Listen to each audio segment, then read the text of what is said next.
Hi, this is Jonathan Kenny. Welcome to the Treading the Path of Heaven podcast. We are doing a special episode this week. We are recording live from Podcon. Well, live to us. Live not to us, yeah. There's people here. It'd be difficult for it to be live to you, although not really.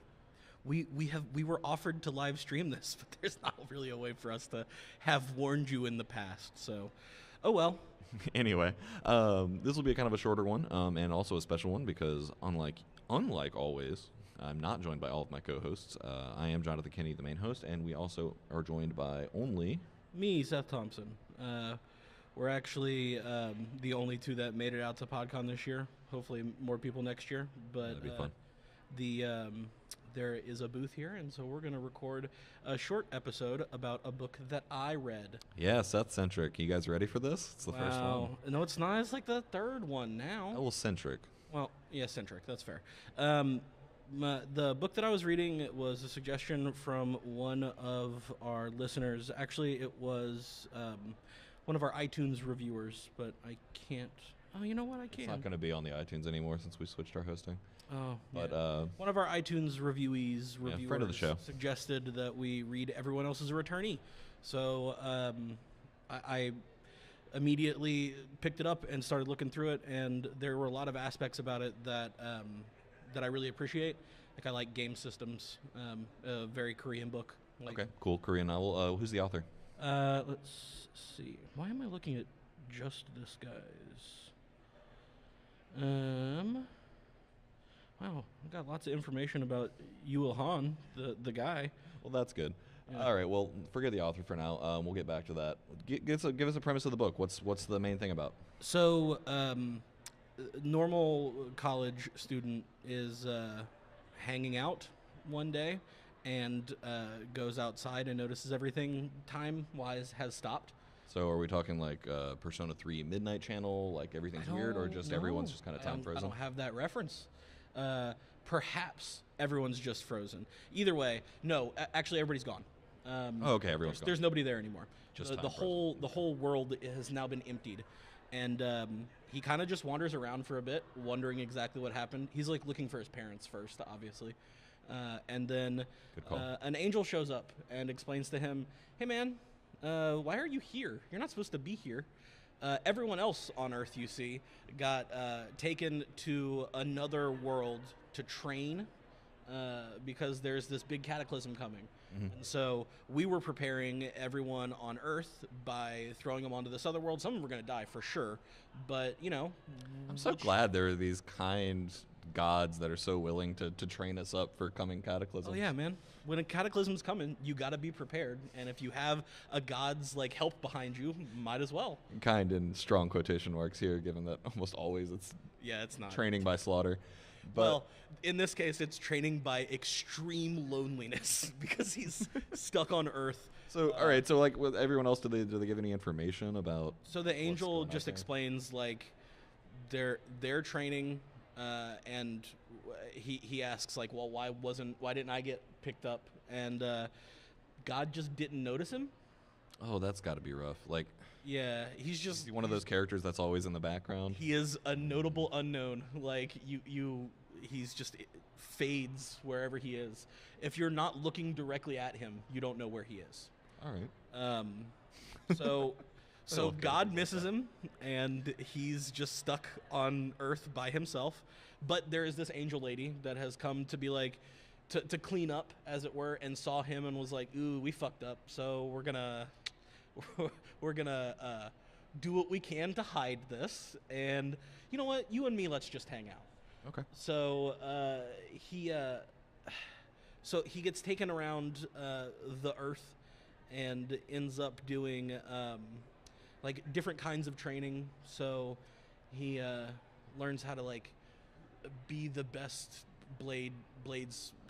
So, just by him like reading books, or yeah, no, he goes to all the libraries and reads all the books. Like, so does he just have? Oh yeah, time stops, so he's not aging or anything. So he's just having a Groundhog's Day-esque training montage. Nobody said anything to him, and he kind of lost track of time. But it happened over the course of millennia, and he thinks maybe 100 years have passed, perhaps. but it's happened over far, far longer. And so he's got all these like skills that he's been training up for years and years. And then so okay, he walks across the world. Like he walks to where he's going most of the time. He takes a like he steals a ship once to get over to the United States so he can get to some libraries there. Okay. But he absorbs everything there is to be absorbed on Earth. Like he's not the end all be all perfect dude, but he's got skills that you can just gain with time and knowledge. Okay. Because that's all he's got, time and knowledge. So at the point too you had read to, was there had the returnee parts like had people started returning? So he's back home and is perfecting some stuff, and the angel notes to him like, hey man, they're coming back soon if you want to get ready.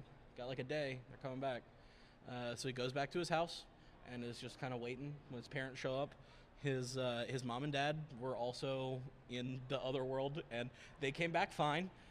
His dad probably was not the best. It's hinted at multiple times that like his mom was an ass kicker, but his dad just was along for the ride. Yeah, he was just kind of there. I actually think they got put on different worlds because people got scattered. So like they got thrown to different subsets or whatever, and so they didn't really have an interaction for the. I think they were gone for maybe 2 years. Was what they felt.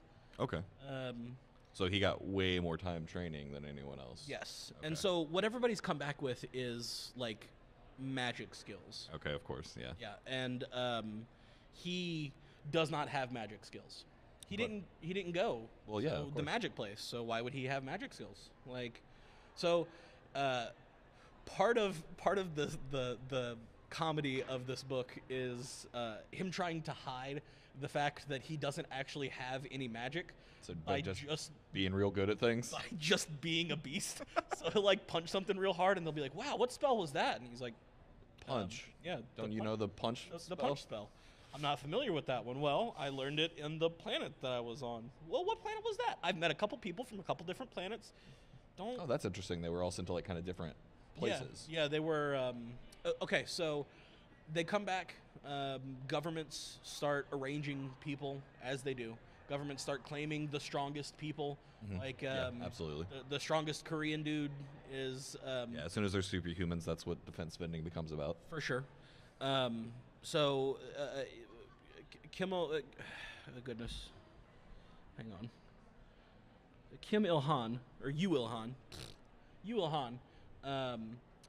ends up, like, just showing up where there are things happening and just destroying and then leaving before he can get any of the rewards. Sometimes, like, on the second one and third one, he'll, like, stay around and butcher them because he got really good at butchery, too. All the animals were still there. All right, I just assume he's got like max skill and all the craftsmen and everything. He's ridiculous. People that have been around these creatures for the 2 years or whatever that they were on the other planet, Mm-hmm. They don't know how to butcher them as well as he does to like get all the mats essentially. That so he just gets more drops than everyone. He gets crazy drops and he gets such strong stuff because he knows like, oh. This acts exactly like a turtle shell does. I know exactly where to cut, and like pulls it off. Done. Okay. Makes himself some new armor. That's fun. So you mentioned towards the beginning that this has a game system. How does that play? Is it more focused on the returnees, or does he have a game system that activates when time freezes? No, he is outside of the game system. Oh, like, okay. That's actually really interesting. I was wondering. Oops. Everyone else has it. It's just him that is like brute forcing his way through the game. Essentially, it's not a game; it's the Earth. But like he's brute forcing his way through it at this point. He's just such a fascinating like. Maybe not. Maybe he's just a little like from what I have read. Maybe he's just a little like base level, little shallow. But from what I have read, like. He really loves his mom. Like yeah, what's his character? Is he angry about this experience? Is he just kind of he's pretty chill, honestly. He doesn't want to be recognized The first time he goes out and just kicks ass, he puts on an Iron Man mask and just like beats the hell out of everybody and then leaves. And so like state television has started calling him like the Iron Man of his area or whatever. And then he can run real fast. Like, just assume he's great at all the stuff. So they started calling him Sungdane Bolt. Like Usain Bolt. Sungdane was the college that he was going to. Okay. So he's like gets frustrated every time he hears it. Because like that's not the name he picked, and he had an Iron Man mask on. Why'd they pick that name? Like frustrating. It's just it. That sounds like it's kind of typical Korean web novel humor in terms of the frustration being about misunderstandings, not getting called what you want to be getting called. Yeah, just like frustrations about like names not being right, or like a giant misunderstandings between like the main character who thinks he's doing one thing and how everyone else in the world, he's just oblivious to the fact that everyone else in the world sees it a different way. Yeah. He's the only one who sees it in his very cool way. Like, that being said, in this particular case, it sounds like it's a little bit more justified, given that he is legitimately in a different situation than most of the other people. He is. He doesn't have the magic skill to be able to survive in most situations, so he just powers through it. And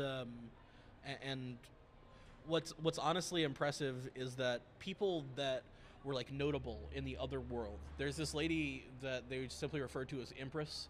Mm-hmm. That is she was an ass kicker in the other world, and when she came back, the Korean government immediately recognized her as like top 3. You're one of them. You need to stay in Korea so you can fight against these waves when they come. Yeah. Like it's you cannot leave. And then she goes to LA, like because that's you do what you're gonna do. Probably offered her a better deal. Honestly, I think she was there for something else. But our main character ends up in LA because he hears that there like a gate is opening, or it's a dungeon that's opening there, like a cataclysm wave kind of thing. Yeah. It sounds similar to kind of the Earth part of Soul Station Necromancer. Yeah, no, it does. So he goes to stop this gate because he's got this angel lady that was with him the whole time. Oh, that's cool.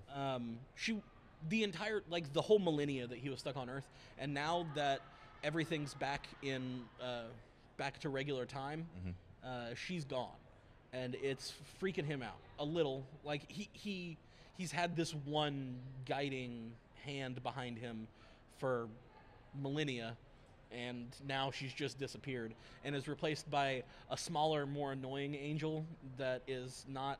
So the Rita or whatever, his angel friend that helped him for the millennia, she kind of maybe fell in love with him, and maybe the other way around too, and then immediately she like got plucked off of Earth and got another person put in there, and he's just frustrated that the person next to him isn't the person that he wants to be next to him. Okay. And it's a little angel that shrinks herself down to a small size and hangs out on his head. She's just kind of a dick. Like, it's entertaining. That's one of the fun character dynamics. Okay, so compared to some of the other Korean novels we've reviewed on the show, what really lets this one stand out? What's different about this one? I would say, I mean, all of the books we read, it seems like the MC has some kind of overarching difficulty, and I just the way our MC's like difficulty is presented in this book is such a position of weakness, but similar. Like it is two things simultaneously. He is the strongest person on Earth and the weakest person on Earth. Mm-hmm. Like, he can beat the crap out of anybody, but if somebody were to cast a spell on him, he's done. Like, the most he can do is set up magic defense. And he has been, where I am in the book, has been begging them to give him the ability to work with mana, but they're afraid that it's just going to make him explode. Because, like, that's... you go to the other planet and you strength train there. Like, it makes sense. No one on Earth has currently developed magic, so there's probably some issue with it. They're very afraid that it's just going to make him explode. So they instead have been giving him just like little like little gear bonuses, and they can do a thing. The angels is who I say when I mean they. They can make a magic item like to the nth power stronger just kind of by putting a bead on it or whatever, and no one on Earth. They're power cores from it's Dungeons and Dragons +1 enhancement. Yeah, it's I get the it. standard. But they're essentially laying like a +3 on, and nobody else on Earth can really do that. Also, he's a master craftsman, so by default, all the stuff he makes is like at a +1. Yeah. It's pretty wild. But he's a tortured person. Like he very much seems to be a pretty common theme in Korean novels. That has to do with kind of the general feel of the issues that the Korean people have with their own culture. It's fair.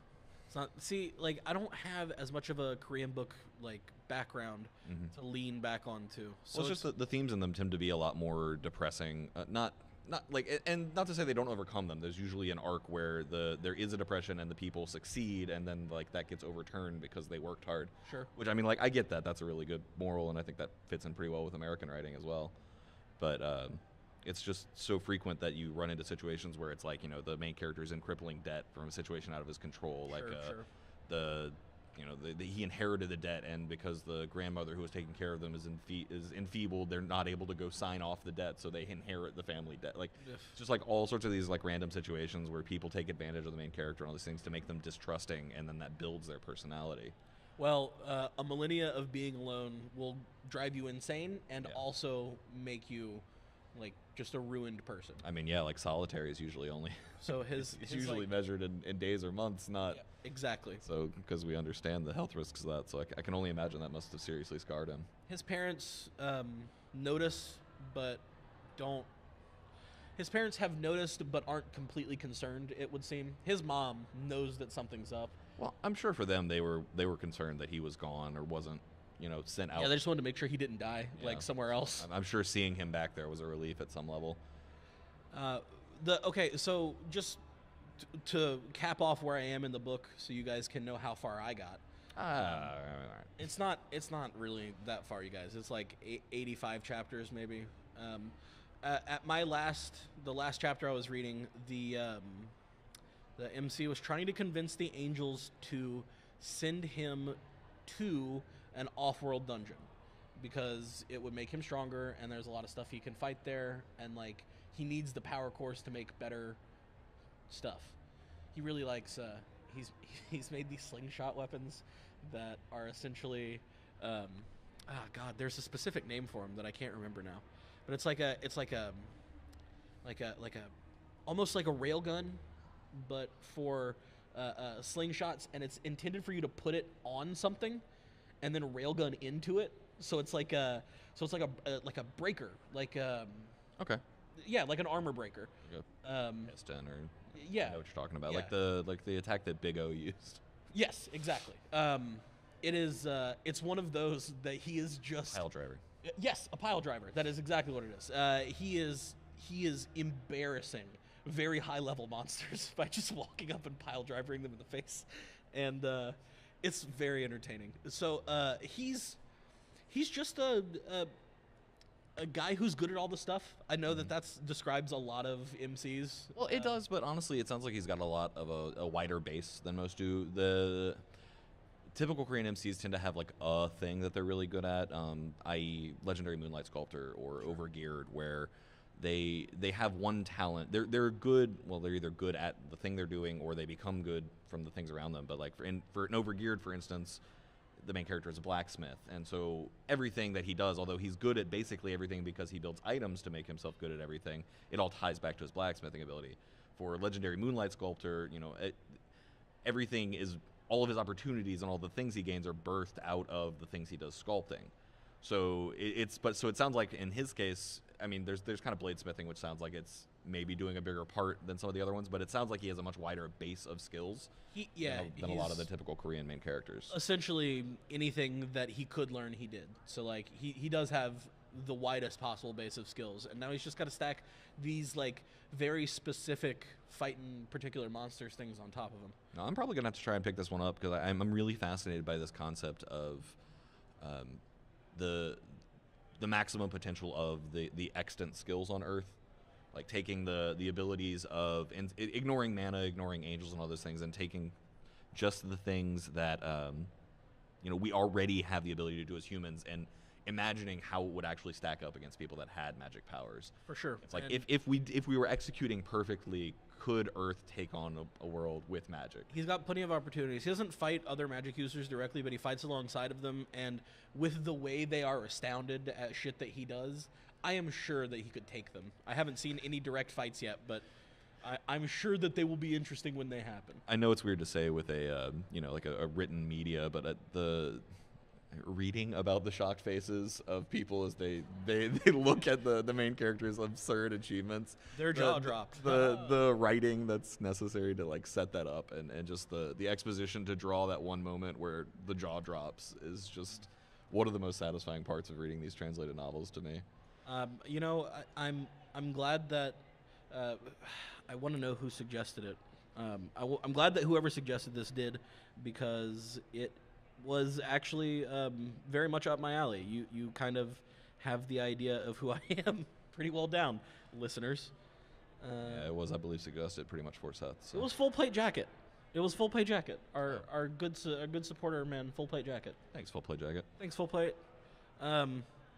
Well, this was our fun live episode. Yeah, we're gonna kind of start wrapping it up so that other people can use the recording space. We'd like to have a big thank you to Live U for letting us use the recording space and setting everything up. Yeah, man, this was a very cool opportunity that we would not have had otherwise. So, very much appreciated.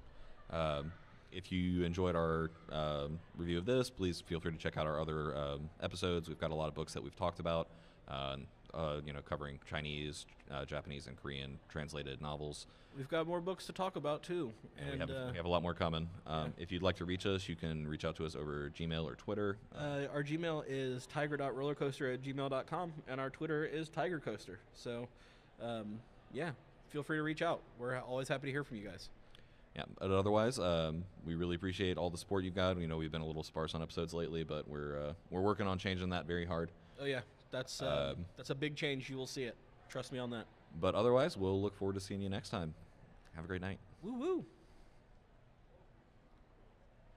Cool.